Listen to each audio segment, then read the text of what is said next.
Greetings everyone, this is Jacob Rhythmic Dragon with the Foundation for the Law of Time on this bright sunshiny day with the crystal moon of cooperation for Noos-letter of the Foundation for the Law of Time, issue number 154. Hope you guys had an excellent spectral moon of liberation, releasing and letting go. Now we're looking at the crystal moon where we ask ourselves, how can I dedicate myself to all that lives? How can I dedicate myself to all that lives? I think that's a worthwhile question for us all to ask ourselves. The totem animal for this moon is the rabbit. And so let's just dive right into looking at the cycles of this moon. As with every moon, there's 3 wave spells present within the 28-day cycle of the moon itself. The first 2 days of this moon are the last 2 days of the red dragon wave spell with the power of birth. So the crystal moon of cooperation starting off with 2 days of concluding the birth wave spell. After that, you have all 13 days of the white wizard wave spell, which is the power of timelessness. So we have all 13 days of the white wizard wave spell, power of timelessness, in the crystal moon of cooperation. Following that, and in fact the wave spell that follows that also concludes with the moon. It's the blue hand wave spell, the power of accomplishment.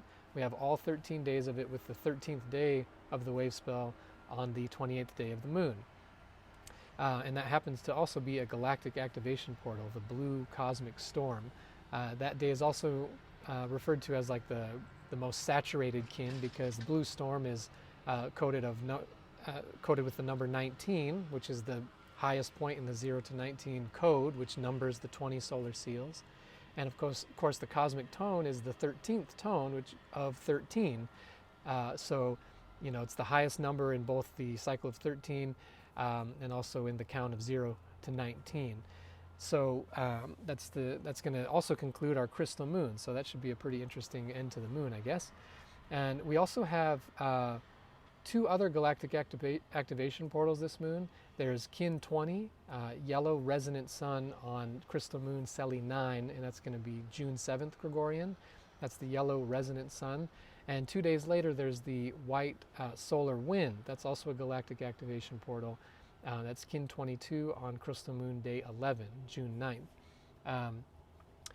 Cool thing about those 2 galactic portals, of course, they're very related to Palenque. Kin 22 is also, say in mine, that's Bolan Ik, Bolan being the number 9, and Ik being the what corresponds to the white wind seal. And in the Palace of the Winds in Palenque, there's the white, there's the Bolan Ik symbol all over the place, or in the Ik symbol all over the place.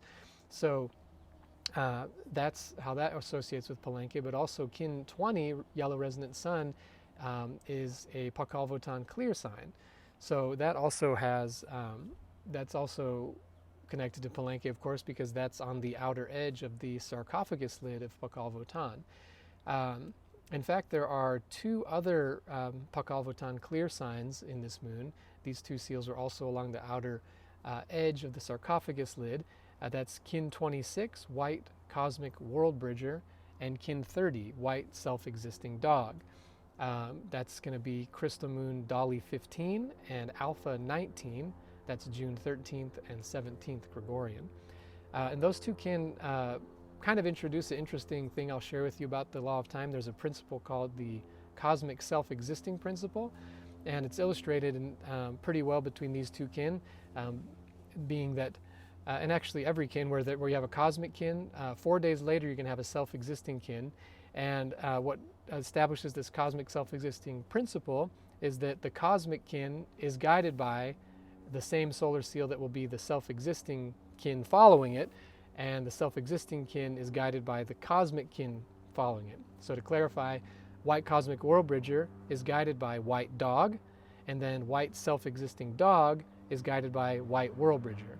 So that's always the case with cosmic and self-existing signatures.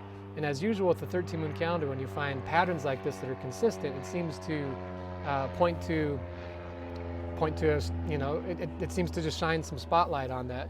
So it gives us a worthwhile meditation contemplating the self-existing nature of the cosmos, or our cosmic self-existing nature, or you just meditate on what the codes are for the cosmic tone and the self-existing tone.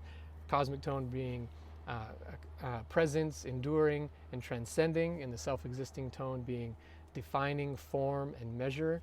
So that's a principle you can kind of just contemplate on. It's pretty interesting how it's always consistent that way. So keep your eye on patterns like that in the 13 moon calendar. So I think that pretty much concludes it. Of course, this crystal moon, the crystal moon and the 13 moon wave spell, the planetary service wave spell, is typically when you're organizing yourself by this calendar. The crystal moon is when you come together with your community or your family or your team or whatever, and you review the actions of the year, and then you formalize all that, and then you come to a point of cooperation and planning for the next year.